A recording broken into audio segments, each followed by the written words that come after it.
வணக்கம். தனலட்சுமி ராஜா, மதுரை. தெரிந்த கோயில் தெரியாத ரகசியம். கடந்த 3 வாரங்களாக பதிகள் போடாதற்கு முதல் காரணமே எங்கள் மதுரையின் காட் அண்ட் காடஸ் லெஜெண்டுகளாக நாங்கள் வணங்கி வாழும் இறைவன் இறைவிக்கு பங்குனி மாதம் நடைபெற்ற கள்ளழகர் திருக்கல்யாணம், திருப்பரங்குன்றம் சுப்பிரமணிய சுவாமி திருக்கல்யாணம் மற்றும் உலக புகழ்பெற்ற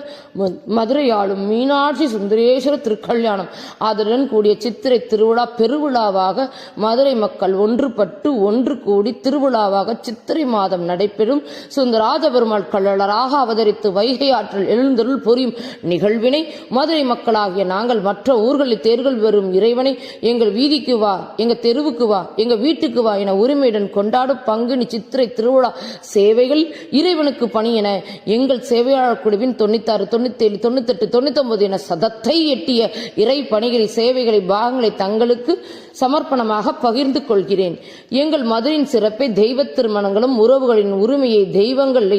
எங்கள் பண்டிகைகளின் கதாநாயகங்களாகவும் கதாநாயகிகளாகவும் உருவகப்படுத்தப்பட்டு எங்கள் வீட்டு திருமணங்களாக கொண்டாடும் பண்டிகைகள் பங்குனி உத்திரம், திருமாலிருஞ்சோலை அருள்மிகு சுந்தராஜ பெருமாள் திருக்கல்யாணம், அறுபடை வீடுகள் முதற்படை வீடாக விளங்கும் அருள்மிகு சுப்பிரமணிய சுவாமியாக விளங்கும் திருப்பரங்குன்றத்து முருகனுக்கு தெய்வயானிடம் திருமணம், சித்திரை மாதம் நடைபெறும் அருள்மிகு மீனாட்சி சுந்தரேஸ்வரர் திருக்கல்யாணம், எங்கு பார்த்தாலும் பூ அலங்காரம், பட்டுச்சேலை, திருமண மண்டபம், கல்யாண விருந்து, தண்ணீர் பந்தல் என உற்சவத்துடன்